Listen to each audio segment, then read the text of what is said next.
Today I'm going to talk about the research for my new book called Horatio Alger Lives in Brooklyn But Check His Papers. So just to give you a little bit of background on the study, this is the second book in a series. The first book was called Mexican New York. It was published in 2006, and it followed the transnational life of Mexican immigrants over the course of about 18 years of research. This book is following what happens to the second generation of children of, what happens to children of Mexican immigrants, the second generation. And the research is basically, I have followed for the last 10 to 15 years a group of over 100 children of Mexican immigrants, some of whom are documented or citizens and some of whom are undocumented, to see how their lives turned out. Many people recognize the reference, but some people might not. Horatio Alger was the writer of a bunch of books in the late 1800s in which the basic plot was that a young boy who had no resources would get an opportunity and then work very hard and fight his way into the middle class, and it was a success. It's a shorthand for a success story. So that's the good finding, is that there's almost 40% of the people are going to college, and most of the people who were born here are doing okay. The bad news, and this is the but check his papers part of the book, is that the people who are undocumented have seen their life chances stalled. Even people who were doing very well academically, their life chances have been much more limited.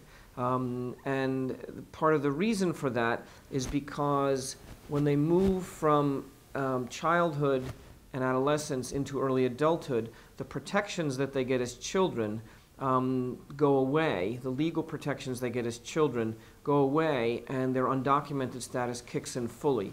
One of the main institutions that creates people's life chances as young adults is education, and you can pursue your education as an undocumented person.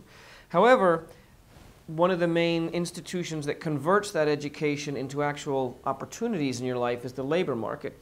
And undocumented people are federally excluded from the labor market. They cannot legally work. So I have known people for 15 years that are getting there now, have gone through high school, undergraduate, even getting graduate degrees, and they're working in the same deli that they'd been working in 15 years ago when they were 12, 13 years old.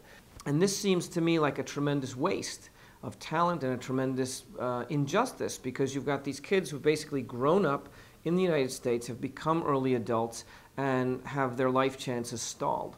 Part of the idea of this project is to focus on the natural experiment in immigration that the United States has carried out over the last 2 decades. So the inclusionary natural experiment was the amnesty program that brought all these people out of the shadows into the legal economy, into the formal institutions in the United States.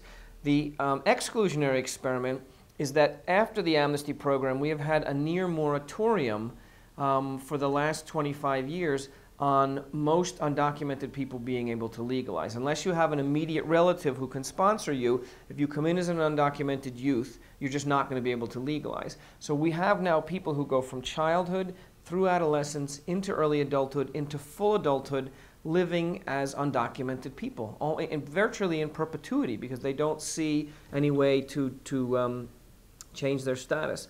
And this raises very profound and serious moral and ethical questions in a society which calls itself a democratic society. We have 12 million undocumented people living in the United States, which, if you think about it, it's an entire country, right? Ireland has only 5 million people. The Dominican Republic has 8 million people. Right?